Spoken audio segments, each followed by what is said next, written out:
All right. Hello, everyone. My name is Leonardo. I'll be moderating this wonderful panel today. Amelia, can you give me a thumbs up if I sound okay and you can see my screen? All right. Very cool. So this is a list of our panelists. I hope I got everyone and I spelled their names right. Please message me if I didn't, and I will make adjustments. But our panel topic for today is really focusing on the topic of veterans as clinicians. So veterans serving in roles as clinicians and also as veterans. So how that kind of merges together, and some of the dimensions of that, benefits to that, challenges to that even. So we have a group of panelists here who are specialized in this topic specifically. Every panel that we do, and I love doing these panels with NASW, one, because the topics are always like current and different. And even more than that is I get to work with these great panelists on these unique topics, and they're always subject matter experts in these areas, which is really cool. So if you're tuning in for the first time, please check out their programming throughout the year. And if you're a regular, keep tuning in. We love having you. We always get a good response. So we hope you enjoy the content today. I'm going to set the stage for them over the next 15 minutes, just with some information that I found. We did a panel prep group where they gave me some notes on areas that were important to them. So I do highlight some of those areas. But in addition, I found a couple of studies while I was researching this topic, and I thought it was interesting just to point out a few things.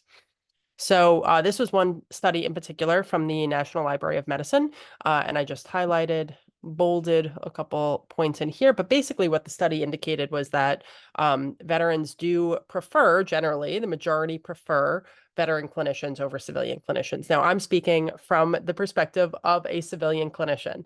So I've been in the field about 18 years, and I've had the honor of working with first responders clinically for that time. And I've learned a lot, and I think I'm okay at it, right? I want to believe I'm serving the community in a good capacity, but what I've found is it's really important to know what we don't know, right? So some veterans may prefer working with an art therapy clinician, civilian, such as myself, and some may prefer working with somebody like one of the individuals on our panel who has a prior service experience, right? And it's important just to be able to distinguish that and acknowledge it, right? So in this study, they found that many did seek out veteran clinicians as a preference, right? And it talked about a few of the reasons why, and why that's important to know, right? So access to mental health providers, as we know, is already kind of like a challenge for some. Being open, being willing to go where they need to go, and retention in treatment, right? These are all kind of like challenges and barriers that we see on the clinical side. So reducing those barriers to treatment-seeking veterans is really important, right? So like if being paired appropriately with a peer, and we find this in other communities as well, like, those of you that know me, like I work in the addiction space pretty heavily as well, and some clients prefer people with lived experience as their clinicians, and some do not, right? So we find this in other areas that people are preferring not only peers that might understand them better, but peers that may have a similar or parallel lived experience where they don't have to explain themselves as much to that clinician.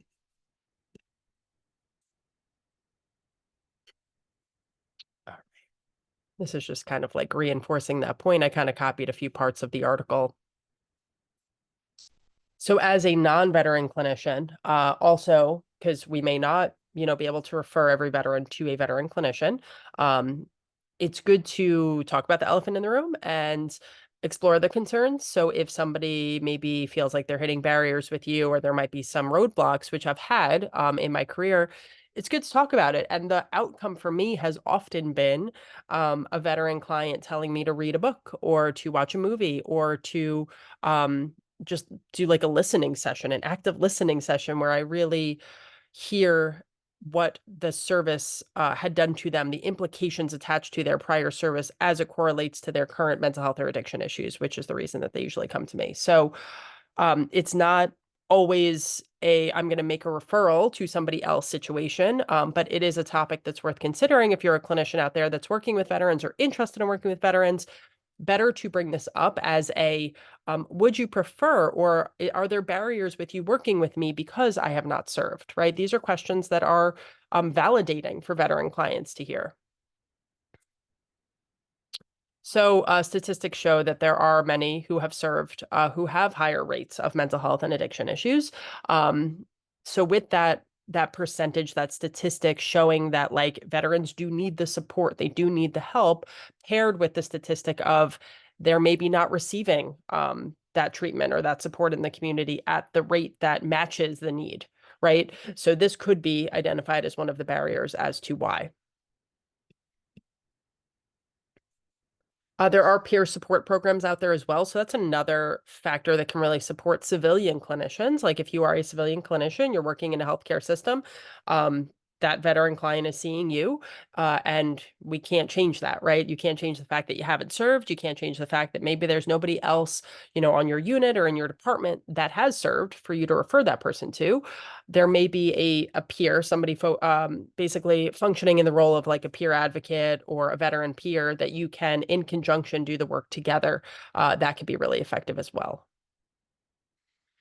So this showed that there's a slight difference between the perspective of a veteran as when they're looking at like the clinician's ability to help them, right? As a veteran psychologist versus a civilian psychologist. So this is all hypothetical. So veterans were asked like, do you feel that a veteran psychologist would have a capability of helping you, ability to understand you, likely to make an appointment? Are you comfortable seeing them? And should you see this person? And compared to the answers for civilian psychologists. And you see there's just a slight difference, obviously favoring the veteran psychologist in that situation. All right, so that was the study. There are many studies out there. I found a couple that kind of highlighted the similar points, so I kind of just pulled from that one, again, just to set the stage today for our panelists. But I do want to go over a couple of just like rewind basic points. So I have two slides here. One of them kind of outlines a few aspects of what it means to be a veteran, and the next slide highlights a few aspects of what it means to be a clinician.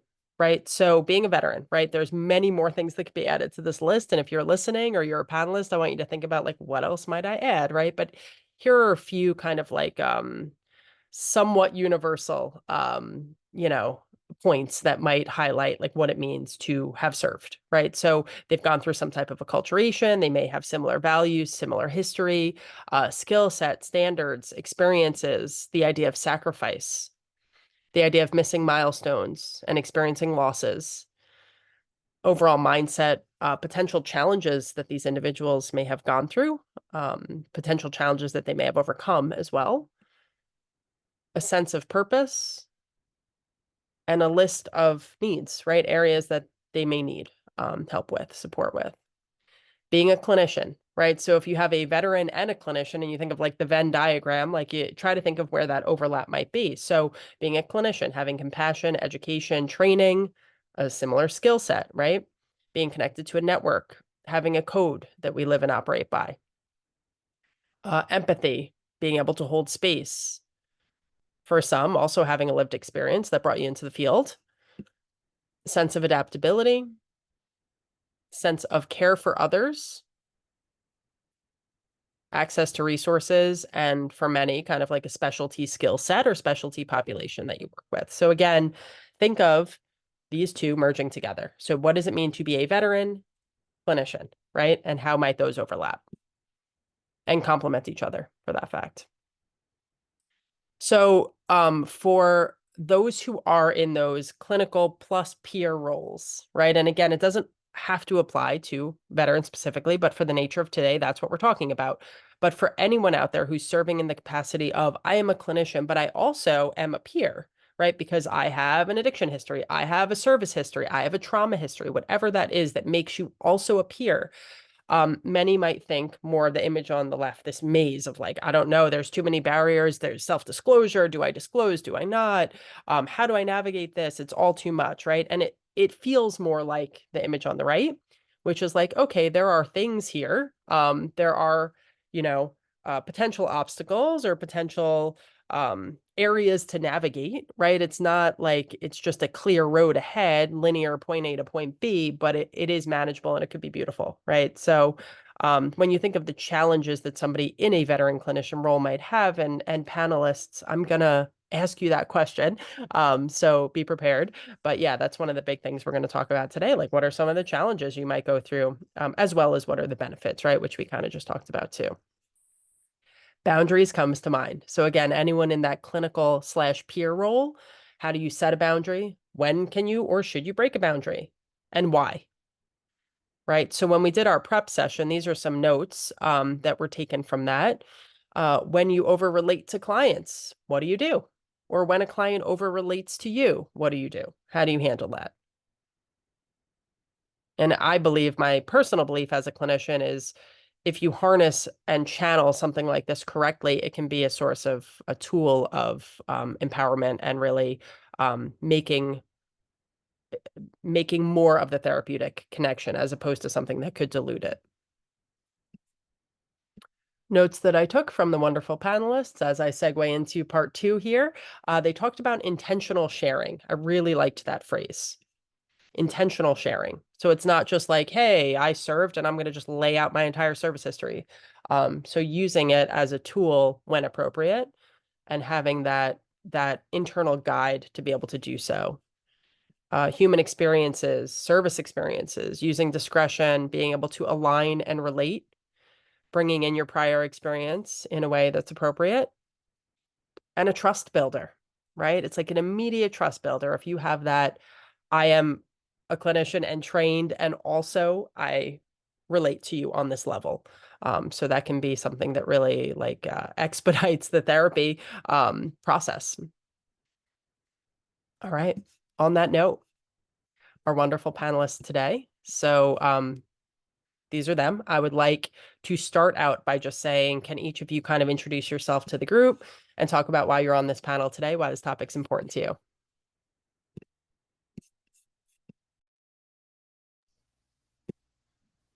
Who would like to start us out? Mike, you're unmuted. Does that mean you're ready to go? Sure. All right. I'm also on the top of the list. So, my name's Mike Shermatz. I'm a licensed clinical social worker. I am a readjustment counselor with the Buffalo Vet Center in Western New York, and also a U.S. Army veteran. I served from 2007 to 2011 as a commissioned officer with a tour in Iraq from 08 to 09. And this is important to me for many reasons. You know, I love doing this cultural competency work to expand the clinicians' abilities and comfort to work with veterans, because the need is just ever growing. And as somebody that works within the VA, we need all the help we can get, meeting the needs of our service members and veterans. And also just to work on this idea of stigma and how we might feel that there is a stigma around the veteran population, especially in mental health, and to just be a part of the conversation. And helping kind of lessen the feel of that stigma or the weight of that stigma. Because first and foremost, and I stand by this and I'll probably say it again, before we're service members, veterans, we're people, we're humans. And if we can start there in clinical work and just in life in general, there's so much more flexibility and ability to connect. And, I just hope to bring that to this conversation today. So I'm happy to be here, and thank you everybody for taking some time to join us. Great, Mike. Thank you. Mary Jo Gibson here. Good morning, everyone, or good afternoon. I'm so glad that everyone's here for this opportunity and this training, which I think is, and I've seen for over 10 years. I've been on the advisory committee and have seen the wisdom that has been shared by so many veterans. And I am a spouse of a veteran, and so I've learned a lot myself in this process. I'm a licensed clinical social worker before I married my husband, and once in the military, I should say, I married into the military.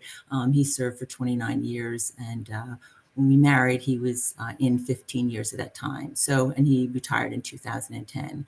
I've since worked at the VA for about 8 years doing outpatient behavioral health.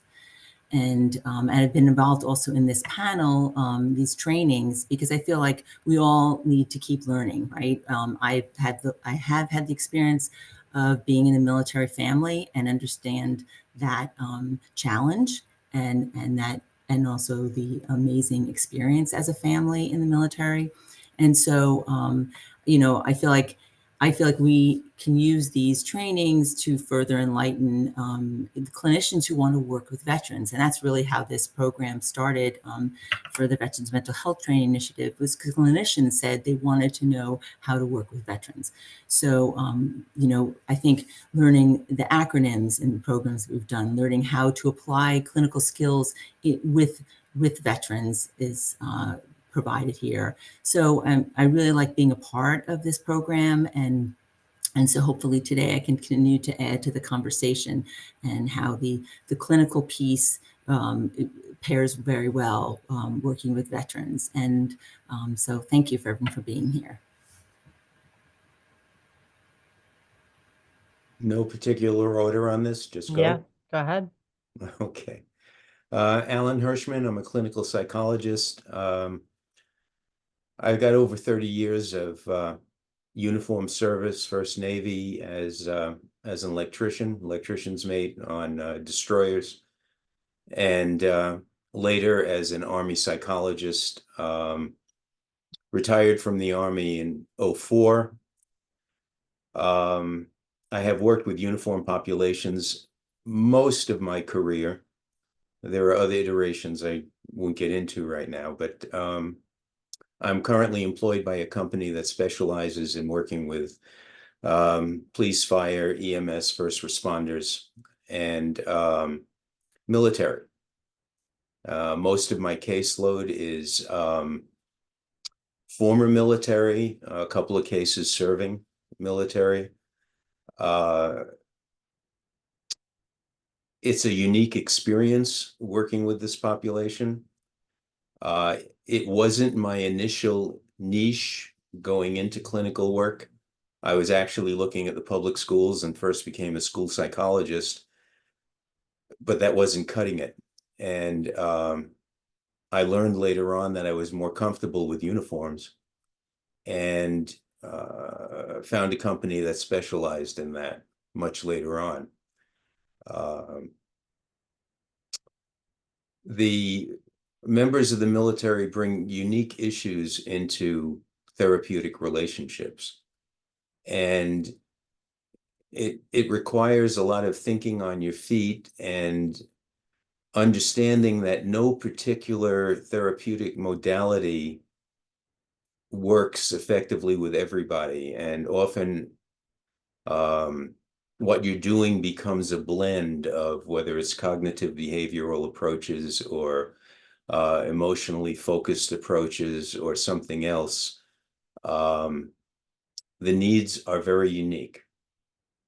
I left military service with a diagnosis of, among other things, PTSD, later refined to CPTSD. And I find them very comfortable working with that population. And I think what I do works, but it took many years to refine the process. Of the population that I clinically supervise right now, 3 of my former soldiers, 2 have begun to enter into graduate school and will be pursuing social work degrees. The 3rd one just passed his licensing exam and is currently practicing. These veterans bring a very unique bent to the work that they do. Enough said for now.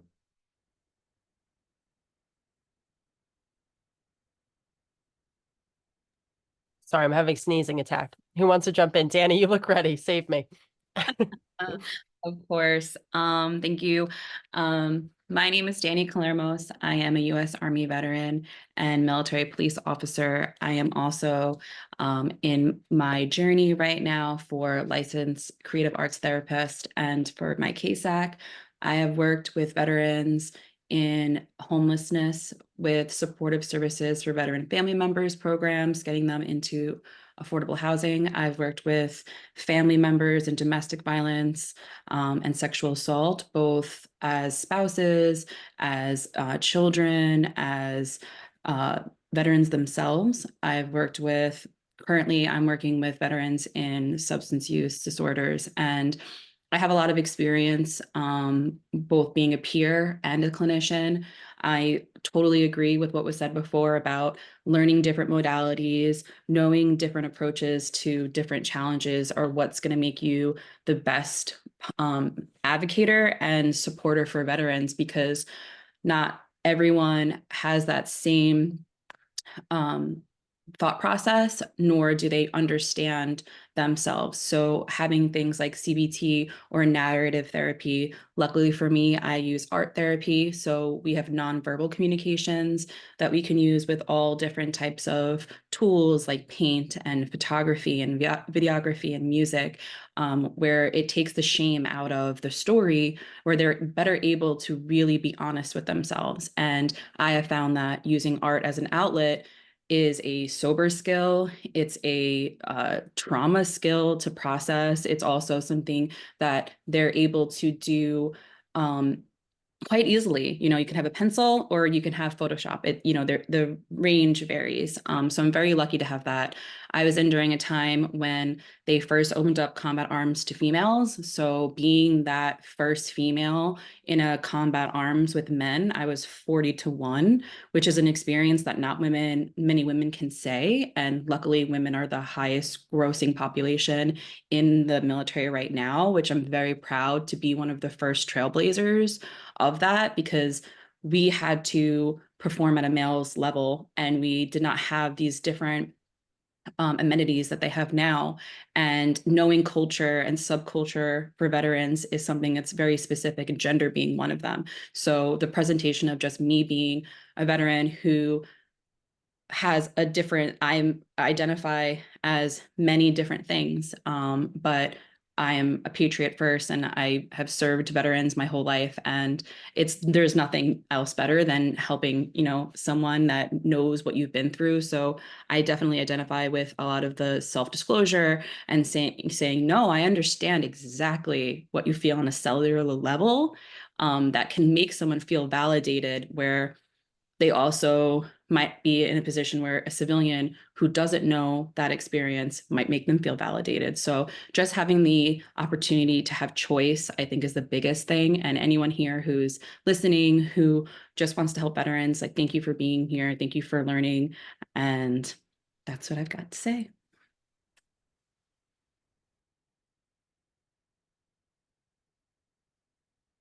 Thanks, Danny. I like the points, and I jot down notes because I think, you know, you guys always bring it. Adaptability and thinking on your feet, and kind of just like having that mindset combined with what Danny just said, that cellular level, but also like knowing what to do when and being able to pivot. I think that that's definitely a superpower you all have. So I like that that's coming up already. I'm going to tie that into another question that I ask. But first I want to give everyone the chance. So others, can you introduce yourself and just say why this panel is important? I think we have Danielle and Tony.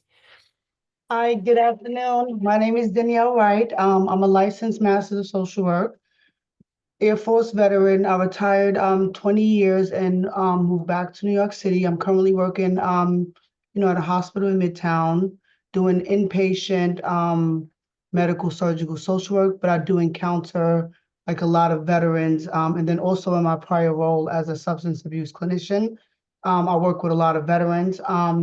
And I'm here today to to help do what I can so that when veterans are encountering clinicians that are not veterans, to help them understand that we are unique. I think that mental health falls on a spectrum, where some may be having not too much where it's visible, all the way to the things that we focus on, like schizophrenia, major depression, but along the spectrum, we all fall there, and we're so used to, as veterans, being expected to be high functioning, that we can, a lot of our issues are not presenting. And to clarify that a little bit, last month I was at the it was like an event at Yankee Stadium, and I sat on a round table for women's health. And one of the major things that we discussed that's more emergent is women's health and especially women's veterans mental health. And that's like where so, and then some people shared their experiences and they were saying that like when they went to clinicians that were not veterans, that that they didn't understand like the PTSD and how it's not just what we see on TV. It may not manifest like that. It manifests many different ways. So that is why I'm here today. So that way, to of course to share my experiences as well. Thank you. Thank you.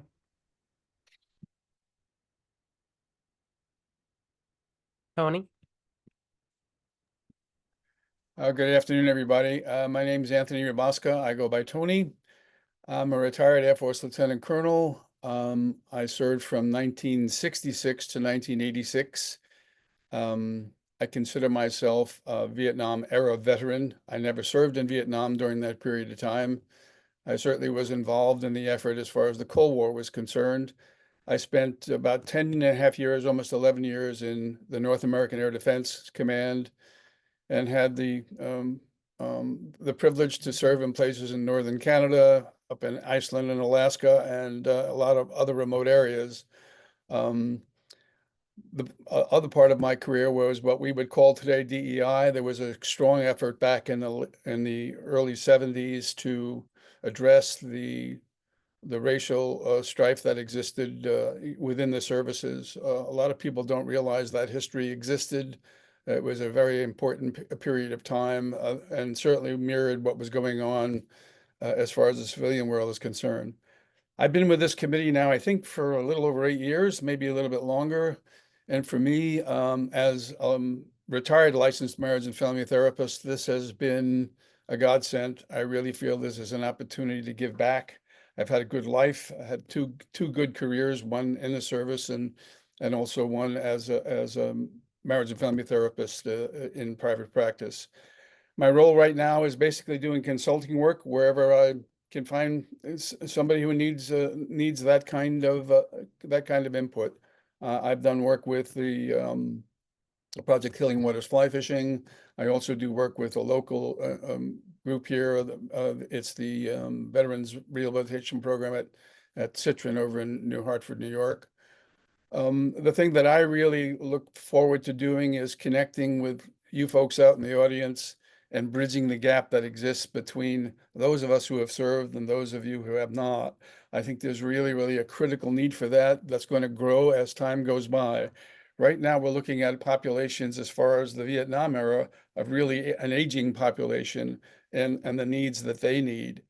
If you can only imagine what it's going to be like 20, 30 years from now, from those who have served since over the 20 years that we were at war, it's going to be a much more difficult set of circumstances for our country to deal with. And we need people like you to be able to connect with veterans. On that note, I'll just sign off for that, and we can get on with the rest of the program.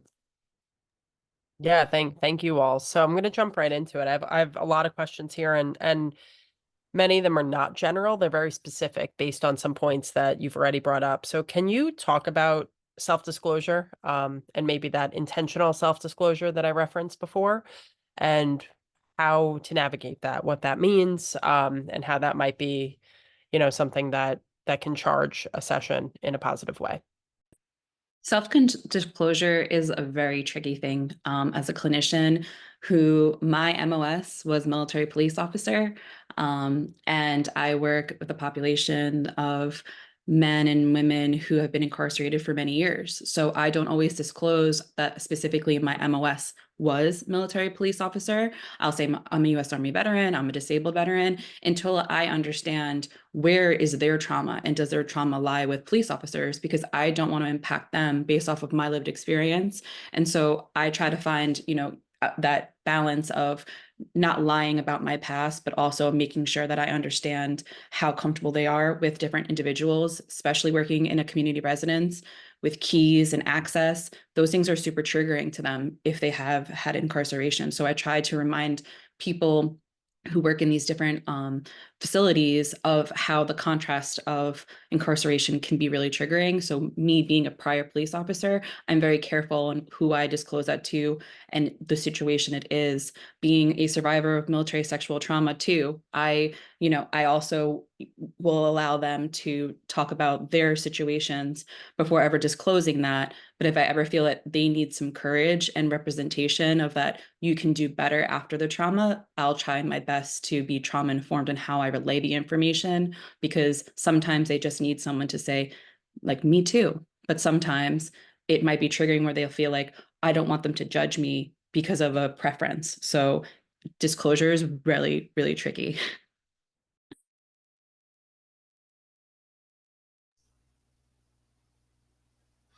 Disclosure becomes a process.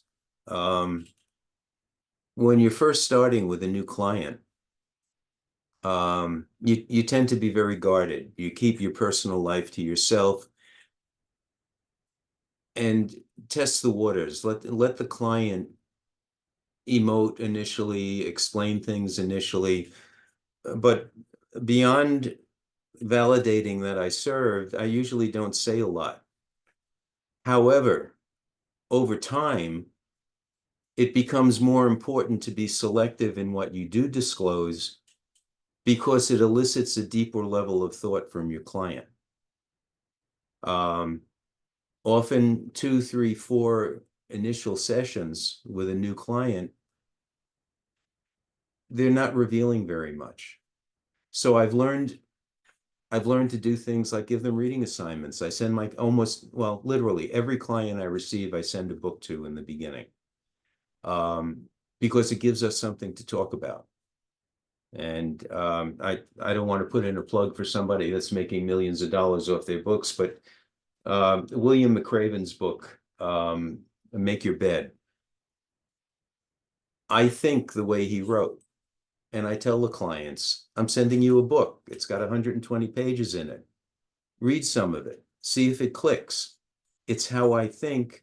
You'll learn about me by reading the book. And then we have something else to talk about. I have a pile of books that I send to my clients. I support a lot of authors, by the way. It gives us stuff to segue into that's related to the uniform, related to the experience, but it's somebody else's experience, and we can talk about it, and then I might reveal something, the client might reveal more, and the process slowly gets a little deeper and a little deeper and a little deeper. It's almost kind of a you bleed for me, I bleed for you in my personal experience of my clients. For the ones who are apprehensive to tell me their story, and they want to know more about me, I will specifically try to narrate what I want to inspire them to talk about and allow them the space to talk about it. But to build that trust and that rapport, they do not do well in my experience, to cold clinicians or people who read from the DSM-5. They want that factor. So as long as you make them comfortable, it's going to be the best case scenario for them to open up. And they get very anxious about diagnoses. For me personally, speaking to them about their diagnoses, talking about what they might be facing and do they understand is something that is helpful, because they may not have the educational level that you have. And it might be something where they can't talk upon their symptoms or their medications because they don't have the education in it. And so advocating for themselves and helping them advocate is also a really great way to build that rapport and saying, I care about you. I want you to do better. Let's understand why you're here. Can I add to? I hear what you're saying, and I agree that there is that process, and also there's a check-in, not checklist, right? So showing your intention and why and what service is me sharing a piece of information, right? In certain settings, if it's an individual session, might be less likely, and depending on what the question might be. If someone asks me a question of, are you a religious person? Where that kind of a question, and I might answer that question, and I might then follow up with, can you expand on why you might have asked that with me? So I'm you know, and then the person would communicate, which veterans have. It's about trust, because when I ask this of another person, they wouldn't answer that question. So it's that the building of trust, even though even sometimes I think it's unsaid, they know whether you've served or you're a family member of someone who's served. There's an understanding there. Even by the questions you ask, you're read into something that no one else is necessarily. And that's why these programs are really important, because you're learning what kind of questions, the kind of questions that show that you're intent, you know, and interested and invested. And so to make a choice to be invested as a clinician is so important. And that's why learning from these programs is essential, and I think can enhance one's skill set. I would say when I've been in group setting where it's psychoeducational, where I had run for over 4 years an acceptance and commitment therapy group, and we talked about, you know, identifying and accepting emotions, thoughts, and feelings as you're moving in a value direction. Each group, we would talk about going through explaining what that was. And sometimes I would use my own experience as a military spouse, you know, having to go to a pre-deployment briefing when my husband just returned from a 3-month deployment 3 months ago, and he's going back into a combat zone. And I have 3 children under 9 years old. And I have to go to the briefing, you know, and so how I felt about that. And my value with acceptance and commitment therapy is I value service, right? And this is a choice I've made. So then I have to think about, who do I want to be when I go to that briefing? And I made a choice to be present and, you know, and be a part of the process. I left the briefing actually ready to enlist myself. But anyway, that's another story. But I'm just saying, like, you make a choice who you want to be in this world. So I would use that particularly with my acceptance and commitment therapy groups that I ran. Individual session, I didn't really disclose very much, you know, unless directly asked. And even then I would think, is this helpful? In what service am I answering this question? And is it for them or is it for me? And so I think that's kind of, you know, as you're sharing, you know, it's a process, right? And being aware of yourself and aware of how you want to serve that veteran. Over. Well said. Yeah, thank you. I would like to add something after Michael, excuse me. Do you want to go, Danielle, first? Yeah, I was gonna add something to what Danny said about like when I was working in a substance abuse as role, my what I disclosed dramatically changed from like when I was doing inpatient social work. Like when I was like doing like the substance abuse, many of the people that I work with, they did not like the military. They either had negative experiences with substance use in or right after. So then I would not disclose that, because I didn't want to, you know, trigger their already mistrust of like military people in general. However, they would definitely want to know like other personal things about me. And when you're sitting with them for 45 minutes, for weeks to months to years on end, you cannot go in there and they not know anything. It definitely helped like build the rapport. But I will always bring it back to like, we're here for you. Let's talk about you. But they definitely needed, something, like you said, to give something for you to be able to build that rapport and trust. And as inpatient social work, then I definitely disclose like my, like that I'm a veteran more, because we're talking along the lines of like benefits and resources. And it does help that connect right away. I'm like, I'm a veteran. Like, are you going to the parade? Things like that. So that has been my experience with the disclosure.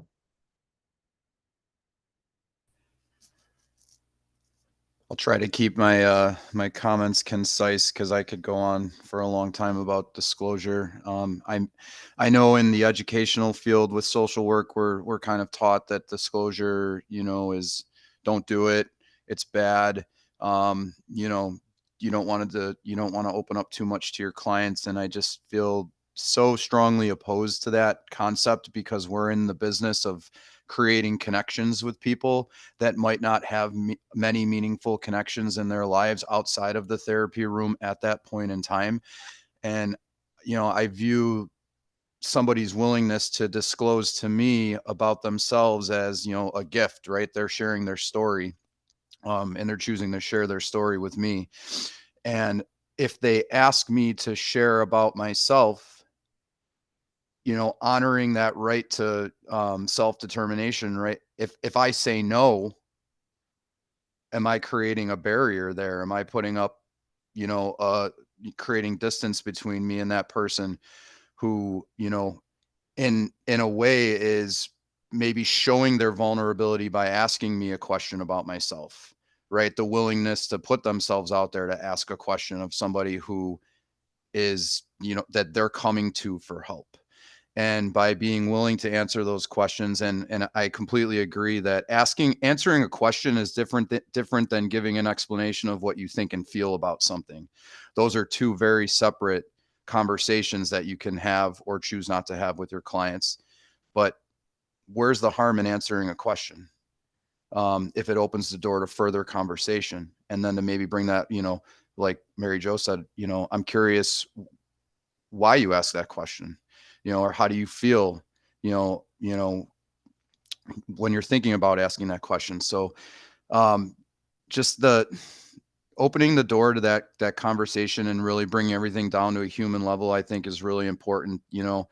I talk to my clients in the very first session about, I'm not going to tell you what to do because it's your life, and I can't define, nor would I ever sit here and think I have the right to define what happiness in your life is for you, or what that journey that involves being happy for you and living with vitality and richness and wholeness is. And we can talk about that, right? We can converse about that. And that conversation, I think, is just really important to be able to establish with your client. And the more open you are and the more flexible you are, hopefully the more inviting that environment becomes for them to really open up and share. And then, just last piece, much like Mary Jo, I'm an ACT clinician, first and foremost, and contextually speaking, right? Like, that person sitting there is not just a veteran. They're, maybe a son, a daughter, a friend, a husband, a wife, a neighbor, if they have another profession that they've pursued. They're all of these things. And likewise, so are we, right? We're not just clinicians. We are people, and some of us are people who have happened to serve, and some of us are people who have happened to not serve. And likewise, if I was working with a client who delivered the mail, I've never done that. So I've never walked in their shoes, but can I still connect with that person? Because they're more than just a mail carrier. Your client's more than just a veteran. So creating that open space to dialogue about that, I think, is important. I just want to touch on something Danielle was saying. I totally agree with you, Michael. Like, to build the rapport is just like letting them be who they are authentically. And that's probably many different things, especially if you work with people across the lifespan. I work with veterans who just got out, and I've worked with veterans who got out 20 years ago, and they may not identify as a military member as much as they identify with being a mail carrier because they did that lastly in their job. So there is, differences too of just time in service and era. For me, and what Danielle was saying before about, being an inpatient, and Michael was saying about being the only person, I know that when my veterans come to me, I'm the only person they speak to in the entire month. They don't leave their house. They're isolated. They don't have family. They don't have friends. Most of them are homeless. And so having that trust, having the safety plans, having different things, these hard conversations with them, you have to be a resource because they're looking to you for leadership. And in the military, they may have done the best when someone told them where to go, what to eat, what to wear, and now they're kind of lost and they need that guidance again. And so being resourceful is the best thing you can be. If you don't have the answer, you're just making another gap of service for them. So understand what county that you live in and the different services for homelessness, for food pantries, for different support groups.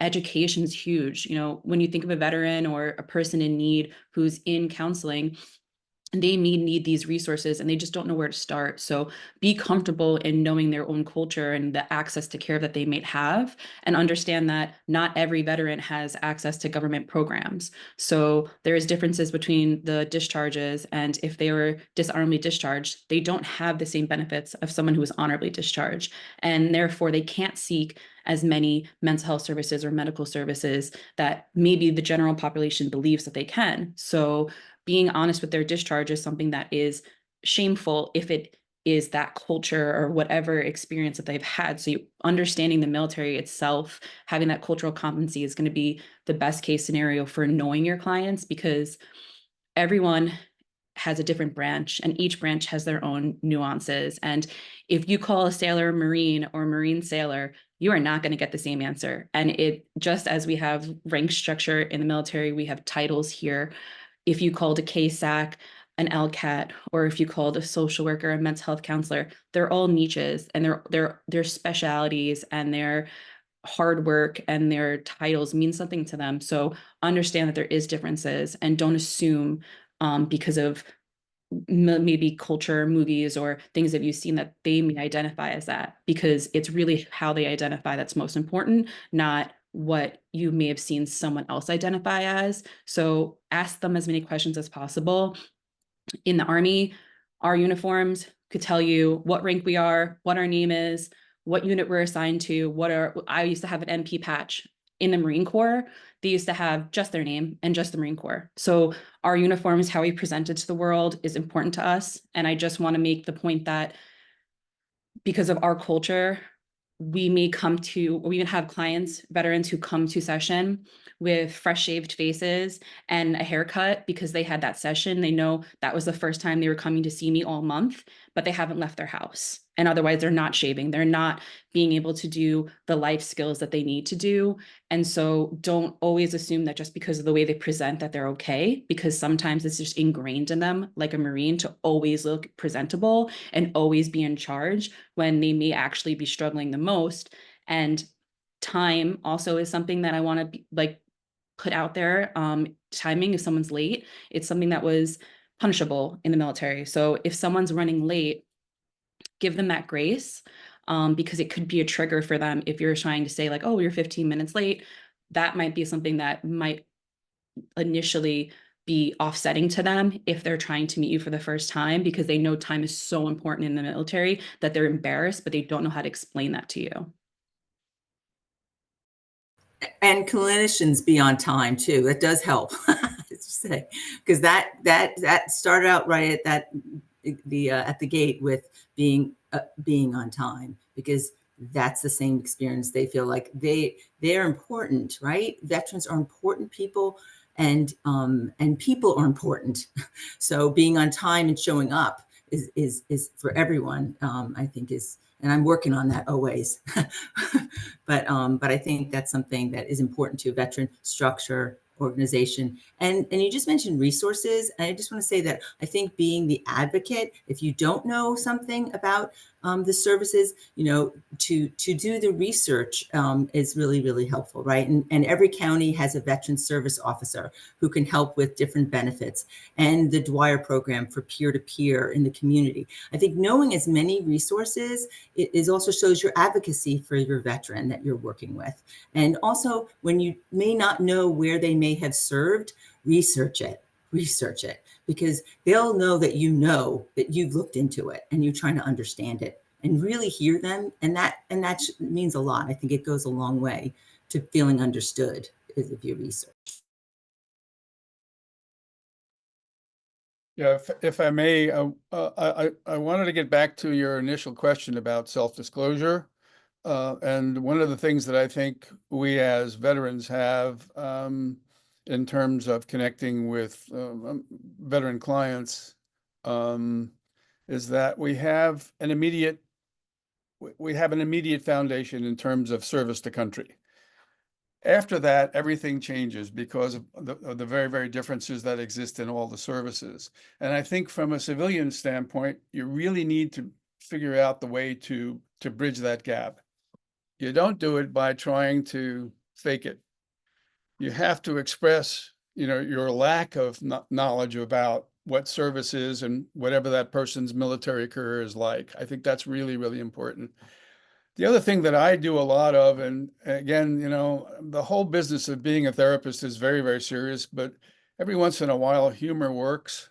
And when you're talking about the parochialism in terms of the different services that we have, and the fact that I was an officer and the veteran that I may be working with is enlisted, sometimes just a simple gesture of humor, expression of humor can really, really deepen the connection between two individuals.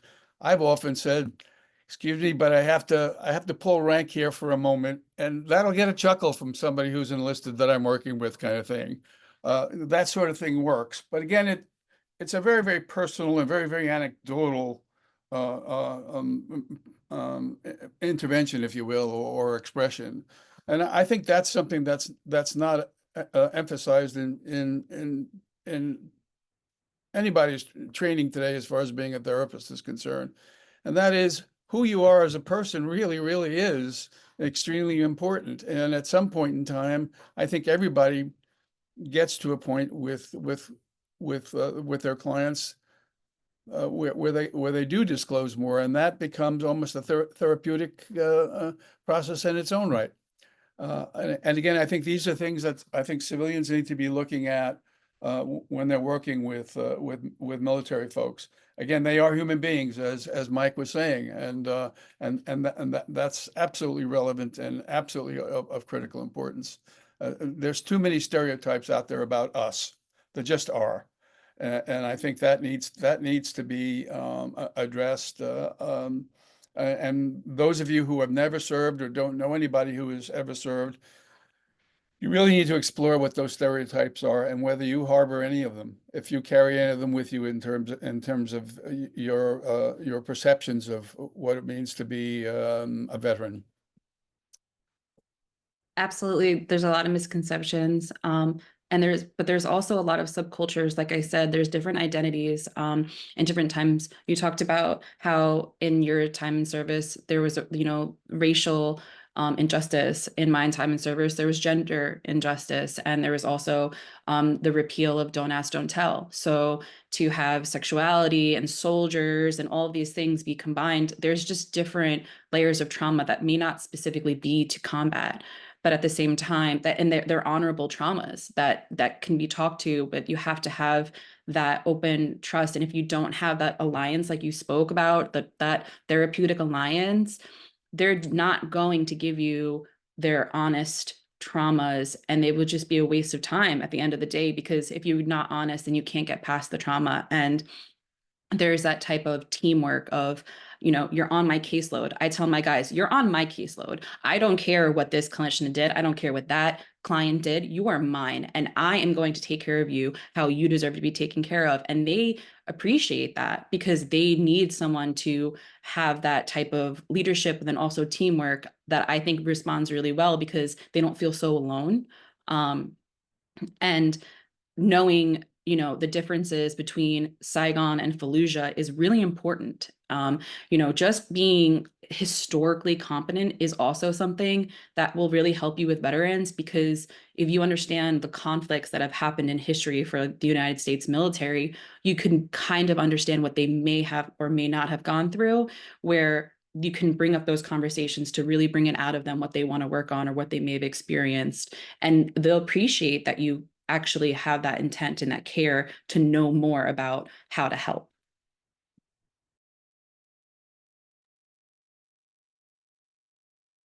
So, yeah, go ahead.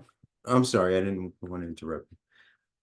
Just to throw another log on the fire here, so to speak. One of the greatest learning experiences that I had in my years as a clinician,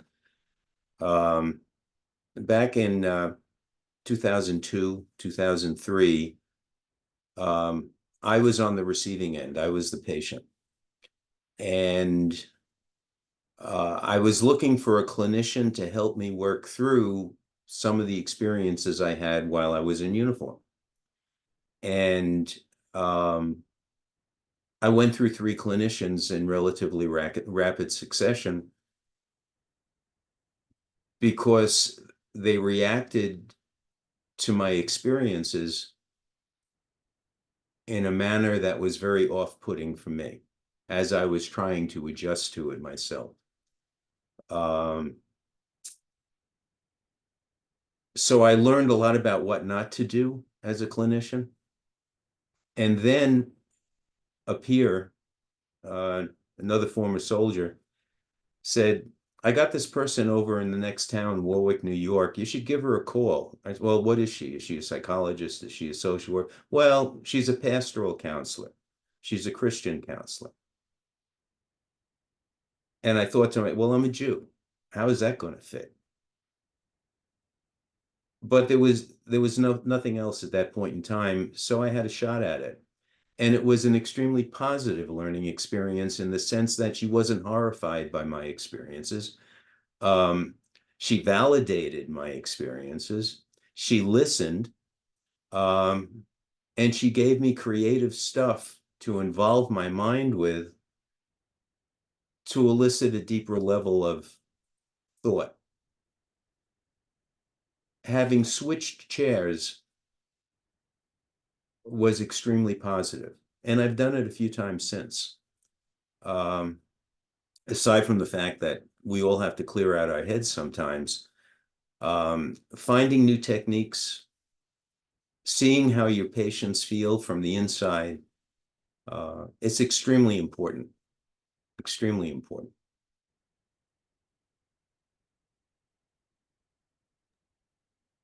Thank you for that, all of you. So insightful.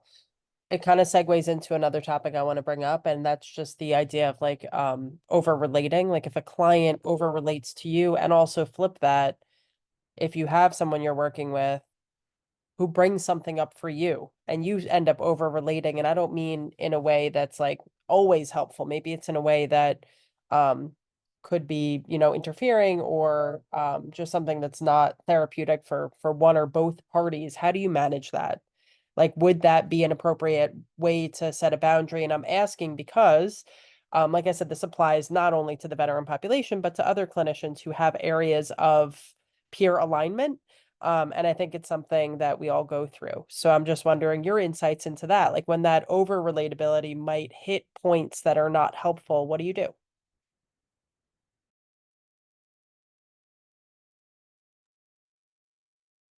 Can I share a thought? I remind myself that when I'm with the patient, like we are there for the patient. And I've been like on the other side of it, and I've shared like, something I'm going through, and the therapist went on like their, what happened to them. And it completely derailed like what I was explaining and sharing. And it was like, so that like stuck. And I make sure, to not do that as much as I can. But I'm sure, maybe one day. But as of now, no. Like I'd be like, I'm not here for me. I'm here for the patient. And if anything, I'll just ask more questions. But I'm like, it has like, who cares? Like, especially if they're in the middle of something. Like, who cares what I experience in that? Like, that has nothing to like that. That's my experience.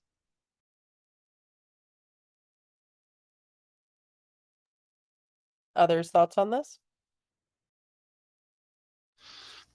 I think from like I try to take a strengths based and growth perspective with my clients. We talk a lot about the language that we use in our sessions, and whether it's self-critical, or self-compassionate, because the way they communicate, about themselves in session probably mirrors how they communicate to themselves on a regular basis, which can oftentimes be very negative. So when they are willing to kind of be vulnerable with me in a session, whether it's through their own disclosure or, in an attempt to relate, and maybe in some cases over relate, is there a strength or an opportunity for growth within that experience in the therapy room to draw on, right? Like, I see that you're asking me a lot of questions and being vulnerable in this space with me. When else are you able to do that in your life? You know, what is it about what's happening here that allows you to feel safe? How else can we work together to try to cultivate a relationship like that or a connection like that outside of the therapeutic room? So, you know, I think every experience is an opportunity for growth. And if we look at it in that perspective, maybe we see it, you know, with a little bit more flexibility. Like, how can I use this to come back to them to help reflect to them what, you know, what I'm noticing clinically, and where there's an opportunity to kind of say, like, I'm seeing something in you right now that I don't know if maybe you're seeing in yourself. And I want to share that with you. And I ask for permission from my clients to share, right? Like, I'd like to make an observation. Is that okay? I'd like to share a reflection with you about what you just shared with me. Is that okay? I give them permission. And I think that helps facilitate connection and further conversation as well. And creates a sense of mutual respect between us. And yeah, that's what I think. Yeah. That's a really good Great point. answer. Yeah. For me, working with mandated and non-mandated clients, I have the experience that if they're asking a lot about me, it's because they don't want to talk about them, and they're mandated to be there, and they are trying to, you know, skirt something. And so that's when it usually triggers my thought of like, why are you trying to, what are we trying to like hide from? So it could also be an indicator that they don't want to speak to something, or that they have a thought that they don't know how to get out. So it's kind of tricky too when they ask, you know, too much about you, because they're trying to maybe understand you, but then also could be hiding something that happened recently that they don't know how to approach with you. Yeah, if I may, a couple of comments. Alan, you mentioned how that person, that one therapist, pastoral counselor, validated your experiences. I think that's an extremely important piece. I also believe that there are those risks involved in the boundaries that that may be compromised. I've had a number of therapists that I've worked with who really struggled with what was revealed to them by some veterans who had extremely severe traumatic experiences. I think it's called vicarious trauma. And I think that is a risk that is out there in terms of the kind of work you may be involved with in working with some of the veterans. And that's something that I think each person, including veterans who have not been in combat, need to be cognizant of and really check themselves out about. Absolutely great point, Anthony. For clinicians themselves too, that secondary trauma, that vicarious trauma is real. You know, self-care is a super popular word right now, but you have to be able to put that somewhere and process that yourself and be able to not bring it to you to the next session, or because sometimes we're back to back to back with people and we don't realize how impactful hearing someone's story is. And so that is something that I think people getting into, if they want to get and work with the veteran population, to understand that these stories are heavy and you have to be able to hold that weight. You have to be able to hold the room.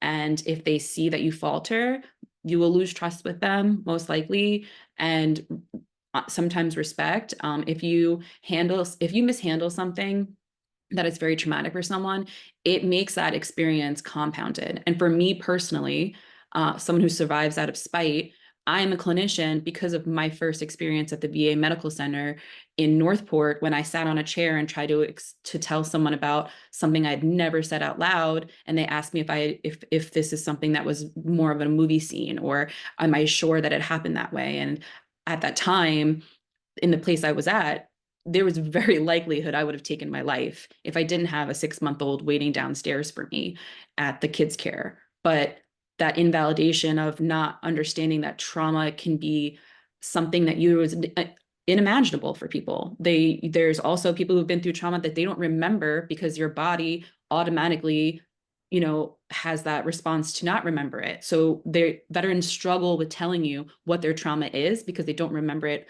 fully. So just, you know, validating is really important, very, very important, because this is to handle with care. Right. Yeah, Danny, one of the things that just came up, I'm looking at, there was a question from one person out in the audience. Please share how you all encounter and work with that. One of the things that I've been able to do over the years is put an effort into validating what they are expressing to me, and thanking them for taking the risk to reveal that to me. Again, my strengths have been, you know, pretty intact through these kinds of experiences, but I find validating and actually humbling myself in terms of being a recipient to what they're sharing with me. That takes a hell of a lot of courage for somebody to reveal that kind of stuff. It just does, and I think implicit and maybe explicitly is celebrating the fact that they've done that they've revealed it to me. I think that's absolutely essential, and I think that's true of anybody in the civilian world that's a therapist as well. So, Tony, I literally thank my clients for sharing. Like, thank you genuinely and wholeheartedly, you know, for sharing your story with me. You know, I don't think, you know, that validation that it's okay to share your lived experiences, and that there's nothing, they may be traumatic, but there's nothing wrong with the fact that, like, these are their lived experiences, but they might feel that it's wrong for them to have had these lived experiences. You know, like, take the good, bad, right, wrong, just, unjust, fair, unfair out of it. This is their story. And if we're not willing to validate the fact that this is their story, then how can we ever create a connection, foster trust, where there can be work that's done to help empower them, you know, to help them feel more connected to their lives, to own, you know, their choice and responsibility in the life that they have. You know, it's so important. And I think that's just such an important piece to connecting with your clients, is that validation. yeah. Mike, if I may, one of the things that I often say too is I don't respond to that kind of opening up, that revelation, by saying I understand. I don't use that phrase ever, because I don't understand. I will say I will say that again, that I validate it, and that I certainly recognize what you're talking about. But to understand it, no, I've not experienced that. And one of the things that I worry about in terms of veterans who do work with civilians is there's a false equivalency sometime in terms of trauma and traumatic experience. I mean, there have been a lot of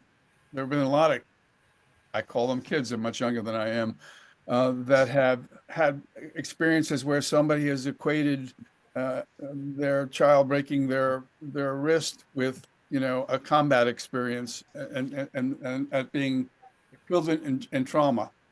No, no, that's just a major turnoff, and that's why therapy fails in certain experiences with vets. Being seen and heard, Michael said before, the active listening, you know, just getting their voices out and having that soundboard of saying it out loud or repeating to them what they've said too is important, because that is its own validation that they are able to release that. And luckily I have art to have cathartic, you know, release and be able to put it on paper or put it into a painting. And then it's now no longer holding them down or like clouding their mind. And it has been very successful in my experience of just journaling. And sometimes they don't want to say it out loud, but getting it on paper is just as affirming to them, and handing it to me to read, it kind of helps that barrier of if they don't feel comfortable saying it out loud. And if I could share too, oh, is that okay? Oh, Danielle, you say. No, Mary Jo, you said it first. I'll I would say when before maybe making an observation, I'll also notice what I'm experiencing right inside internally, and I think listening to that cue of internally what's going on, even while it's going to feel really uncomfortable because we're working in a healing professional, all of us, right? So we want to heal it, we want to get through that moment quickly, and we want to figure out a resolution. And while one of the amazing things about working with veterans is they're mission focused and you're going to work towards solving a problem. But getting comfortable with sitting with the pain of someone else's pain and respecting the pain and holding it and honoring it, it begins the process from what I've observed. And that's just what I wanted to share. Yeah, silence is okay. Mm-hmm. You know, you don't have to fill that. You don't have to fill that gap. You're in that space to sit with what it is you're feeling. So let that happen. Also be comfortable with talking about suicide. Yeah, Be 100%. comfortable talking about suicidal ideations, because not every time a veteran wants to come to tell you that they are exhausted and they can't do it anymore, do they need to be inpatient. Yes, we understand that we are professionals and we have the responsibility to the client, but sometimes they just week and then have a safety plan. Sometimes they do need to have a higher level of care, but be comfortable with the conversation and knowing who to call, when to call, what to do, because when it happens, you can't be sitting there not knowing. And it's a very uncomfortable conversation for people, but we have a pandemic of veterans who are committing suicide at a rapid rate. It is the substance use and suicide is in the veteran space comorbidly, and we have to be able to know that specific issue to be able to better help them, because that's the top of the list right now. And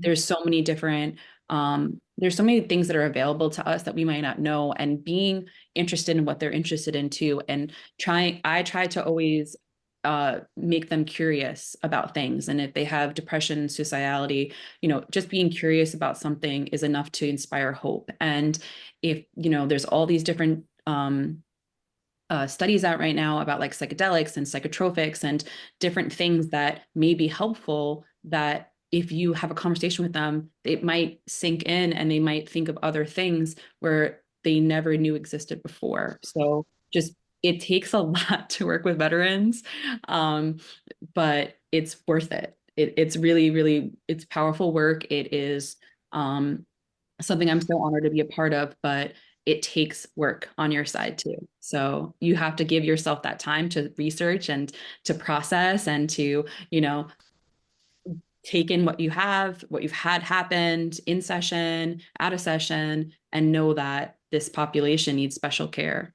and specialized care. And Danny, I totally agree with being able to open that space for when veterans are talking about suicide ideation without saying, oh, now we're going to take you straight inpatient, because maybe they just need that space to be able to express whatever's going on in their mind, and then you remind them of their protective factors, like Michael was saying with the strengths base. Then that's where you utilize that, because sometimes people worry, like, if I share this, it's going to be we're going straight to inpatient, and that's not what they want. And then and then sometimes people want to just express, like, I want the option to be able to do it. Then you say, okay, these are other options, calling, friends or distraction. So yes, I totally agree with that. Protective factors are huge, and it empowers them. Like they understand that like they have the space to say it, and that these thoughts are, they come and they go, and you might lose trust in them if you automatically, I try to teach my clients, respond, don't react. And if you are reacting to them, it's kind of like, they're not going to trust you anymore, because you're not the mentor who's teaching and doing.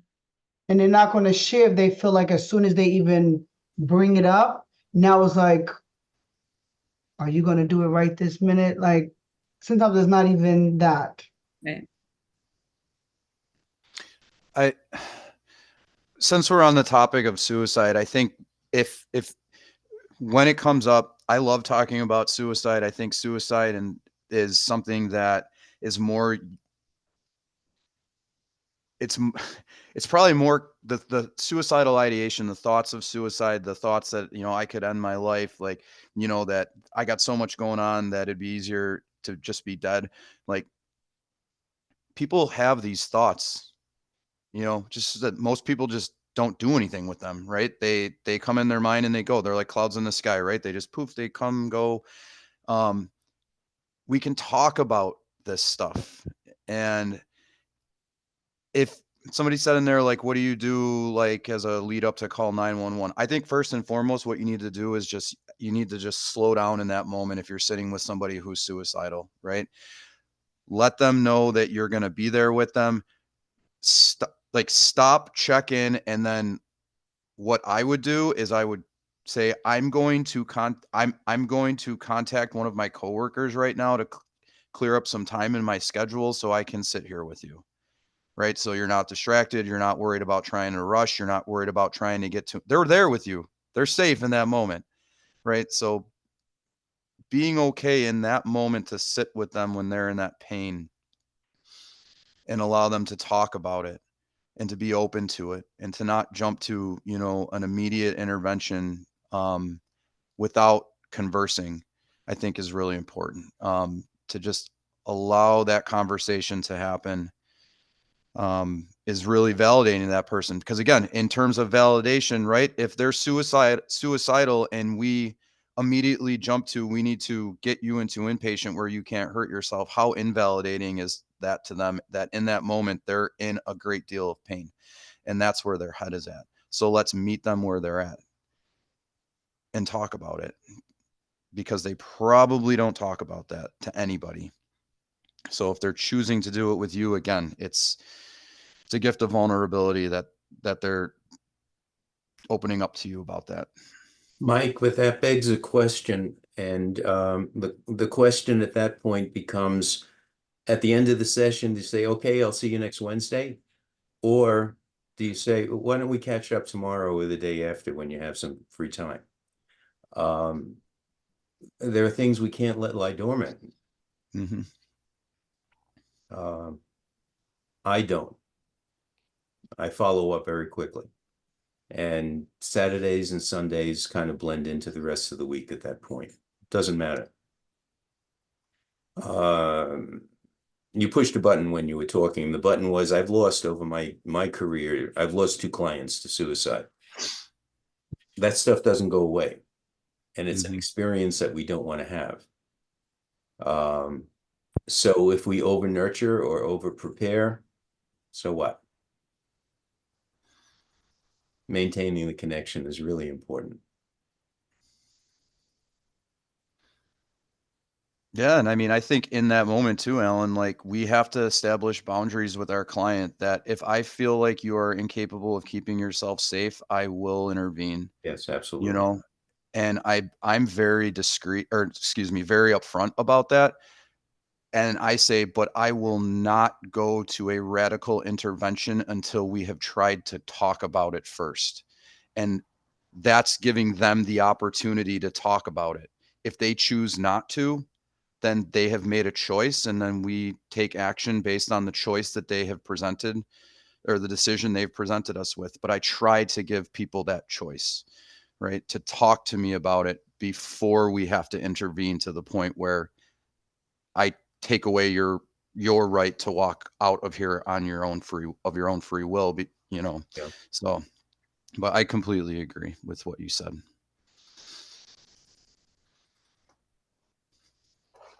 So I have one other kind of big question I want to tie in, and feel free.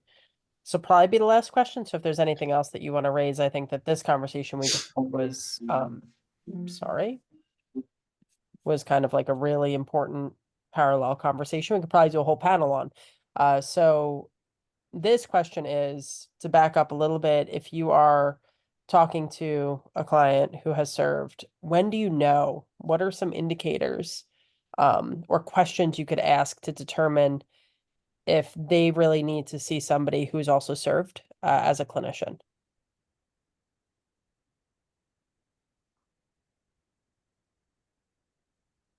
I would honestly just ask them, what are their preferences? I mean, people have preferences for gender. At my facility, we have 2 Air Force veterans and I'm an Army veteran. How I conduct my sessions are much different to how they conduct their sessions. So they might even feel more comfortable with a different type of veteran.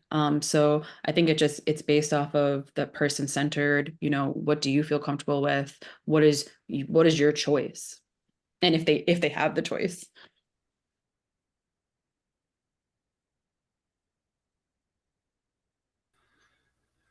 Yeah, I think choice is really important. I mean, something about the veteran or the service member experiences, you've been part of a very rigid system, having served in the military, and the less rigid we can make the, you know, the counseling system be for them and with them, I think is important. So yeah, choice, let them answer questions, let them tell you what they think they need and want, and do what you can within the capabilities that you have to honor their requests. Might not be able to do it 100% of the time.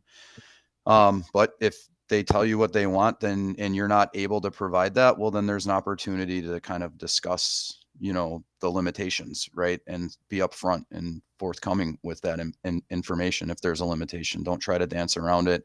Don't overpromise and underdeliver. I think that's a really important thing to remember, because if there is that, kind of break in trust that you told me you were going to do something for me and then you didn't, that might be hard to overcome.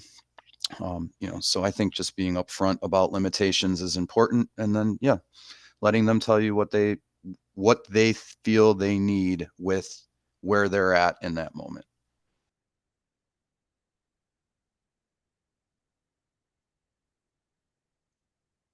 A lot of us veterans have had to adhere to rigid standards of clothing and body size and sexuality for many years, and orders to go to places for a certain amount of months. So choice is huge for veterans. To have the advocacy to say, I have a choice, gives them the empowerment to really make an active decision in their lives. That is something that is taken for granted for many civilians who have the choice to wear what they want and do their hair as they want and do their nails as they want. And for someone who's an active duty military member or National Guard or reservist, when they were in duty, they did not have the choice to present how they want to present. So choice is absolutely to their process, and the transition's incredibly hard for a lot of us, and we can go wild. I remember dyeing my hair like bright blue when I got out because I was so exhausted with being normal as an artist before joining. But choice is one of those things that, and sometimes they make mistake. There was a question of when you ask and do you ask at the end. If the process is interrupted, if you feel you're not going anywhere with them, like he said, don't promise or underdeliver. If you feel like the therapeutic alliance isn't there, then ask them, do you want to change to a different counselor? That's okay. It's, it's what's best for them.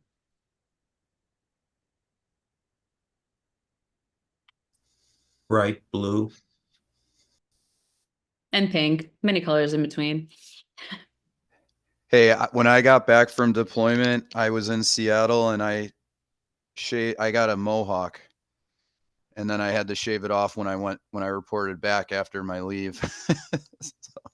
Valid. It's valid. The high and tight, is, and that too, just in appearances alone, I can tell military members by looking at them just based off of how we present. So there's a lot to be seen, and we are very observant people. And so know that you are going to be observed. So be on your P's and Q's as well, because we have high standards sometimes. And I know as myself, but I'm a clinician. So to work with another clinician as the client in seat, it's like chess, not checkers, you know? So you have to know your clients and meet them where they're at, but understand that we're intelligent.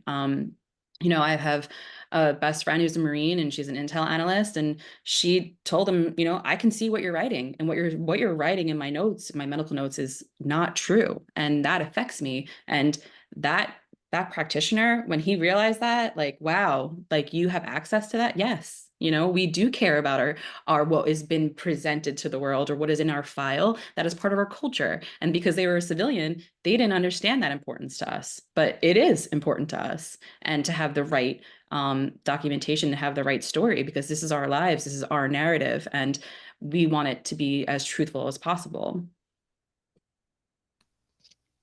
I just want to draw just an observation. We talked about like appropriate self-disclosure, and I think we just kind of, role played a little bit of that, unintentionally, where it's like, okay, Danny shared about hair color. Alan, you jumped in, with like different colors, and then I shared about getting a mohawk, and it's like, you can do that. Like that's self-disclosure right there, with the intention of creating connection and normalizing experiences that people have had that they may view as being very abnormal. So just an observation.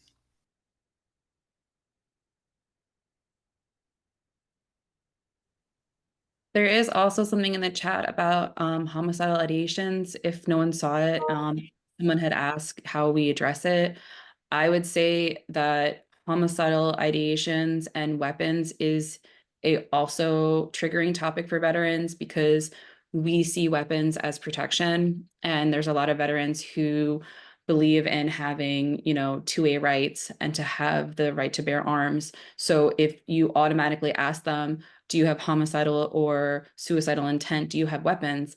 That might be disrespectful to them, because they may use those weapons for hunting or as protection or for sport or for fun. And they assume that you're assuming that they're dangerous because they own those weapons. And so that is a conversation that has to be very carefully done for those who don't know how to have it. I think that this conversation here might be a great place, because it's something that I see when veterans get asked it, they have a negative response to it. Do anyone else have that situation? Have you had that situation before?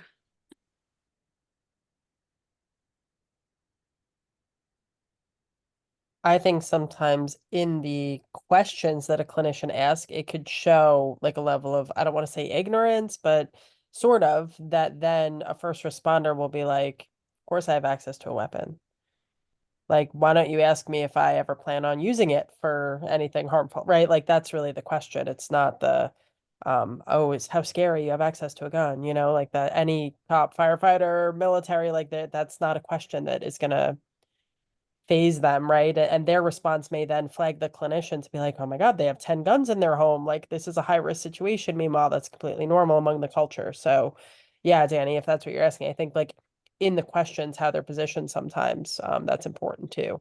Yeah, tactfulness and presentation is huge. It's how you ask the question. I think you'll get a better response. And gun locks too are accessible at VAs and things like that. There's a safety protocol around it. You can be questionable if you don't know about, weapon systems, but don't, just be very careful in conversation. Yeah, to your point, Danny, I'm no longer at the VA. I'm doing more academics right now, so I teach for SUNY. But when I was working at the VA, the fact that we would discuss, I had a ton of locks in my desk. So when they came in and we did, the first intake, and I'd give them the welcome packet and so forth, I would discuss, they're used, they sportsmen, collectors, what is the purpose, right? And just exploring that with them, and then just say, just so you know, I have, gun locks here. And so that kind of normalizes and saying like, oh, it's okay. We assume that might be the case. Some may say, no, I don't. Others like, oh yeah. And they tell me how many. And you learn a lot about someone when they tell you how many, what type, with the historical nature, the antiques, so that's another dimension if you explore with them, just like someone's tattoos, right? You like know more about who they are which is what's right in front of you and what presents. So yeah, I definitely felt comfortable exploring it, particularly in that setting, because it's really very normalized, right? And I think that has its own welcoming, and you know, can be helpful in building trust. Yeah, one of the things that I would like to address, if possible, I think it was probably about 8 minutes ago, Ashley Vadez asked about how we use the DSM-5 and how it's basically a disease-based model versus, you know, a paradigm shift. For instance, post-traumatic stress disorder, I never use disorder ever when I'm working with veterans. I think these are the kinds of things that we really need to be exploring. Again, I'm guilty of being terribly anecdotal, and it's very, very personal for me. But I just find when I refrain from psychobabble, I can connect a lot better with my clients. And when I'm doing consulting work, I can sit in on a session where a civilian therapist is having a difficult time with a military family, and it's more psychobabble after psychobabble versus things like, well, this one individual talked about how he missed the service so much. I use the phrase, and this is going to sound crazy, sounds like you're a bit brokenhearted about it, versus, you know, this you know, you're suffering from depression, you know, or whatever, that kind of thing. I think this is the kind of stuff that each of us as individual therapists need to explore, that sometimes the language we use blocks deeper connections and prevents a therapeutic result from happening. And I think we really need to explore that from time to time, more than time to time. And I don't think that's addressed very, very much in training programs at all. I think that's something that you kind of learn as you experience being a therapist, I think.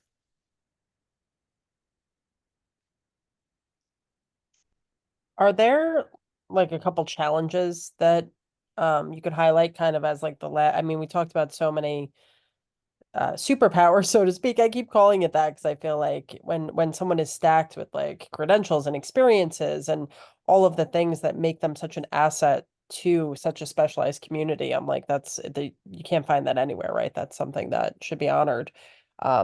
But I know that we're all human, like many of you said, and there are challenges inherent to this work. So can you kind of maybe bring up a couple challenges that you've faced in this work?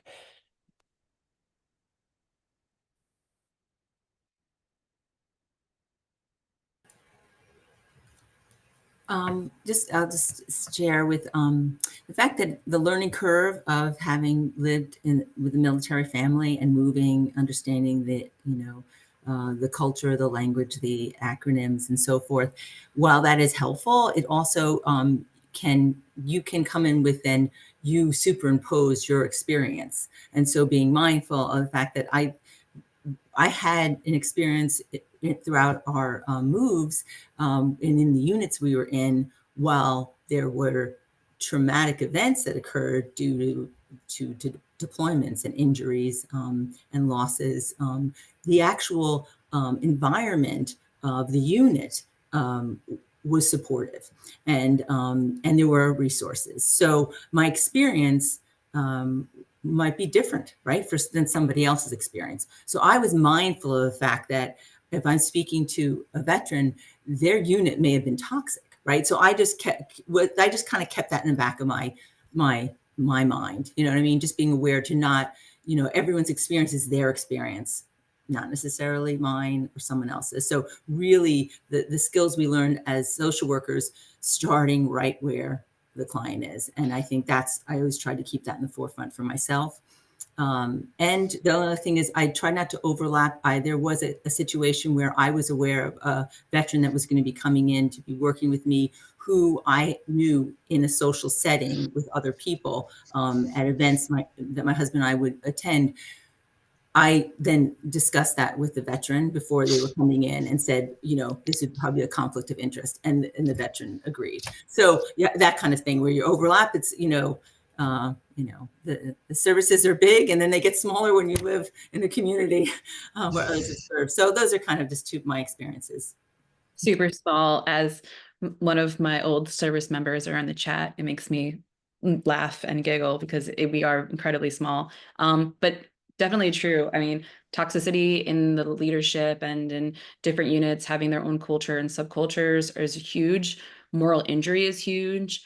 And so is survivor guilt, not being able to go on a mission that your friends had gone on and had friends pass. You feel like you could have been there and vice versa and all these different things. There's a lot more to the connections of people within the service and the missions that overlap, that, you know, stateside trauma and overseas trauma is still trauma. So there's a lot of the conversation with combat stress, and that's what PTSD is, and walking away from that kind of conversation also opens up more conversation for those who may not have been directly in combat. I have a couple observations, unless anybody else wants to go before me. Go for it, Mike. All right. I think it was touched on before, Tony. I think you might have said it that, you know, the medical system that many of these veterans utilize, you know, for their health care, both, you know, physical and mental, does tend to operate from like a deficit based perspective, right? Like, what's wrong with you? Here's your problem list, you know, like, we're going to check in with you about what's not going right before we even touch on the question of like what's going well, you know, in your life. So when somebody's coming to you and they're stepping outside of the VA system, I think there's an opportunity to not look at them as something's wrong with this person. They're coming to you because they see some value within themselves to come to therapy, right? To try to improve how they're engaging in their life. And I think that's a perspective that we as clinicians can take. They're not here necessarily because something's wrong. They're here because they see that they have opportunities to improve and grow. Likewise with the system, just having an awareness of some of the nuances of the VA system. A lot of veterans hold on to a belief that they can't get better because if they do, they will lose access to their benefits and the compensation that they receive from the VA, right? I can't say that that's a yes or no question because I don't work in veteran benefits who make these determinations, but I think it's very relevant and something that if you're feeling like there's a barrier there to maybe address that, you know, like, is there something holding you back from being well? Right. Well, if my PTSD, right, if that's what they identify as having gets better, then I'm going to lose my service connection and I rely on that money to live. Okay. Well, now we have a very important piece of information about what's maybe getting in the way of them living life, you know, in a different way. And so I think just knowing that is really important, that that's part of the system that a lot of these individuals are coming from and are reliant upon. So being able and willing to openly converse with them about that is important. Excellent point, Michael. Excellent point. Yeah. Yeah. You know, it seems to me that if one were to approach somebody who's struggling, say with a traumatic combat experience, and rather than labeling it a disorder, saying or expressing the possibility that it's nothing more than a natural consequence of the experience that you've had, that this is what we humans have a capability of doing, of putting the emotional and psychological aspects of, you know, of the experience in a proper place. Because if it was present and active during the actual event, you might not be here to talk about it. It's that survival kind of issue that we who have never been experienced combat need to somehow, I think, appropriately question that it is a healthy experience to put the psychological and emotional as elements of the trauma in its place as the event occurs. And that, you know, afterwards is when you begin to address that sort of stuff. That, you know, post-traumatic stress is a natural consequence of the event you've experienced. That puts a person on a very, very different road than starting off with implicit or explicitly saying there's something wrong with you. It just does. It's terribly atomistic and, you know, and simplistic, but to me, there's a great deal of value in that. Well said. And with the benefits, you know, there are people who don't understand how it works. That's a whole separate entity. The VA is split into three. You have burial and service, compensation, and disability, and then medical services. So it is not indefinite unless you become indefinite. And that's a whole process in itself. It took me 8 years to fight for my disability to raise to 100. And I fought, you know, I got out 30%. And 60 and then 70, then 100. And that was 8 years of battling. So that's in itself is a trauma to fight for your rights for something that you knew happened to you. You have the evidence of, and someone's still saying, no, I need more. I need more. I need more. And so people do give up. And that was a huge part to my suicidality being in Long Island, because I kept hitting wall after wall after wall. And I was a single mom with a 6-month-old baby coming from Fort Drum. And I was not eligible to go to school till 6 months later to get BAH, which we're talking about benefits here. That's how I was able to pay for my child's, you know, care, diapers, you know, everything. That is how we live. That's our payment.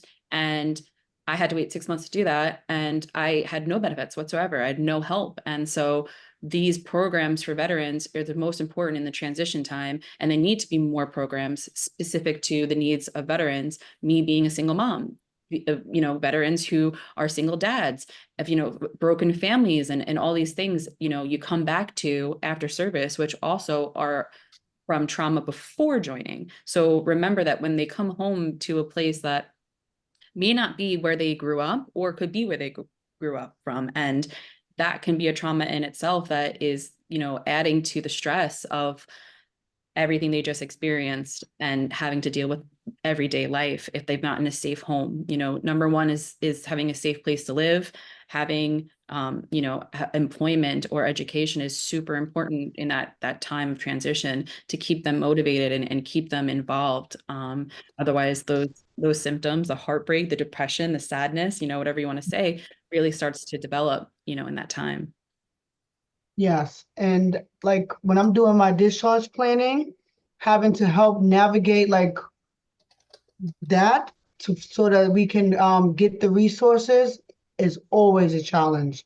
Because it's like, oh, you know, you get VA benefits, but they don't cover skilled nursing facilities, or you know, you don't have a home. Now that's like that has been one of my greatest challenges, trying to figure out like, you know, who has what and how to, you know, connect them to it. And it is, and a lot of times if they only did like 1 year and they don't have benefits, it's often assumed that they have all of these things and they do not, or the opposite. So I'm like, oh my goodness, but we're making it happen.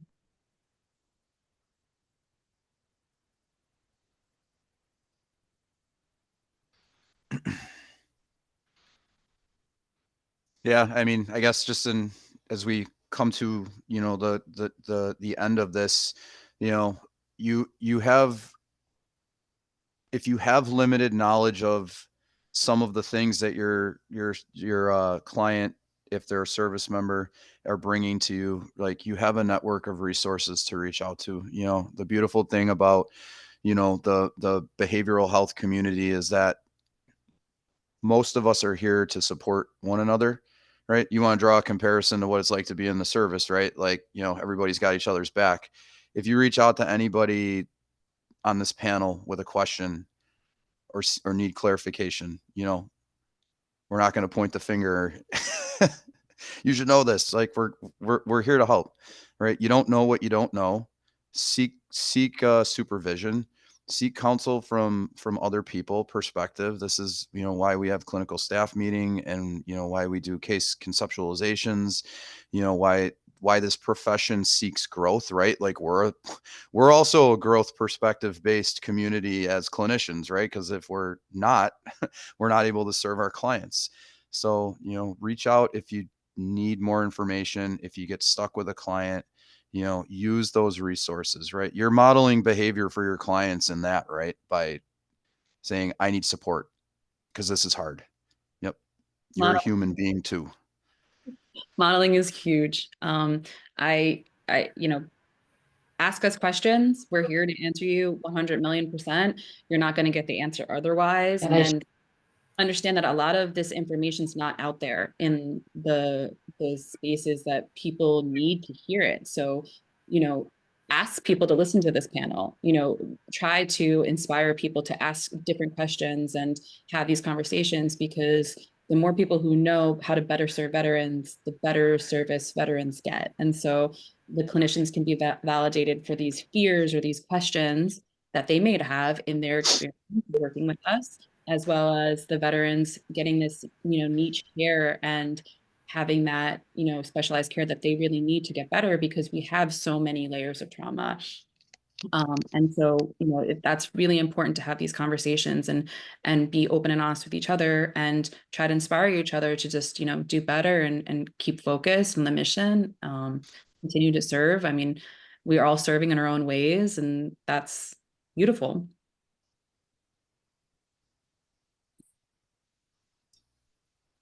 Aynisa, Amelia, do you guys want to jump in? Yeah, I want to tune back in. So I'm having a little technical difficulty over here. So I'm on my phone now and don't have my camera ability. But I think that a few areas that were highlighted that I just want to touch back on, knowing when to make the referral, when not to, knowing the language, knowing the indications that somebody might need to be paired up with somebody who has a shared similar background, I think is key.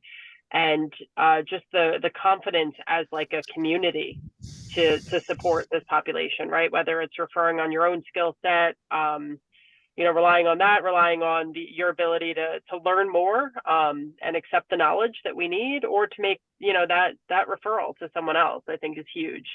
And just my role as a civilian clinician over the years has been very much contingent on recognizing the assets that people veterans who are also clinicians have these, abilities in the community. And when you find somebody who has that layered experience, kind of just respecting that, finding ways to work together. And we've done panels also on peer services and the values attached to that, which is kind of a parallel topic to this. So thank you, panelists, for bringing up such important points just about, the human condition and kind of finding those areas and those points to merge both your clinical and veteran experiences together to be kind of a force in the community for doing this type of work, and just kind of recognizing how to self-disclose, how to use boundaries when and where, and adhering to both the shared experience peer mindset and also that clinical mindset of there are boundaries and there is countertransference and these things do exist, and it's not so black and white, right? It's kind of this abstract concept that you're all able to navigate beautifully, and you were able to kind of paint that picture for our attendees today. So thank you all for bringing that to the table. And I'll turn it back to NASW, who does these great panels throughout the year, to kind of close us out with some logistical information about CEUs. But yes, panelists, we couldn't do this without you. So thank you so much. Thank you, Aynisa. To echo, thank you to all panelists. I'm off camera also because it's a day of technical issues and I keep getting the dreaded unstable internet. So I just want to make sure you can hear me. I also, I could not quite possibly echo all of the gratitude and thanks coming in through the chat box. Again, it's so cool seeing it range from folks who are students, just entering their careers, to retired social workers reflecting on their careers and what programs like this means to people, particularly when it is a panel of people with lived experiences. And I never get the feedback like we do in other programs. And, you know, all programs are great, but when you can have 6 people in front of you really talking about how this touches them at their person, it's pretty beautiful. So thank you, all of our panelists. Please look into the chat box to see all the thanks from the attendees as well. I've thrown in the evaluation link a few times. You must submit and complete that evaluation by this upcoming Monday, the 28th. The evaluation link will also come to the email that you registered with. It takes a beat. So it'll take to close this program. Zoom tells us who attended how much time. Our email sends out. It can take 10 to 15 minutes. That's why I do put it in the evaluation link into the chat box so you can grab it there. But it will also come to your email. Just it might take a moment. And if you ever have any issues, do reach out to us at NASW. We'll get that to you as soon as possible. We'll get it to you immediately. You will receive the CE certificate within 10 business days to the email that you registered with. If you ever need to submit it to NICED, you'll need to submit it as a downloadable PDF, which is why we will supply it to you as a downloadable PDF.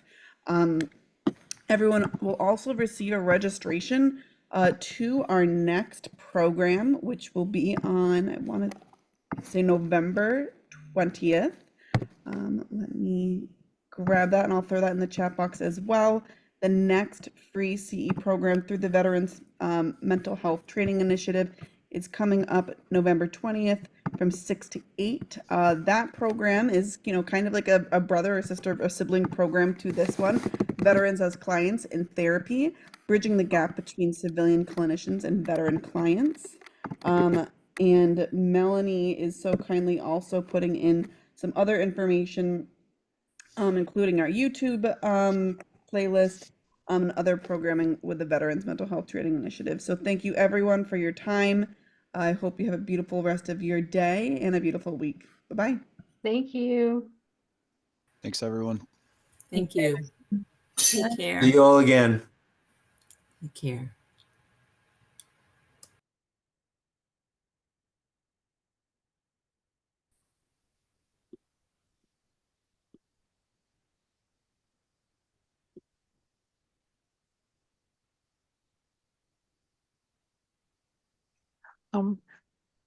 Good afternoon. I'd like to know if you will be able to some of the evaluation go in the email. Yeah, you guys, everyone will get an email with the evaluation link. You can also click it in the chat. I'll drop it right here. I'm trying to click it on the chat and it's not coming up on my computer, so I'm Oh, okay, so it will certainly be in your email. okay. Thank you Um, so much. I enjoyed the presentation. Thank you so much for sharing. Thank you all for joining us. We really appreciate it.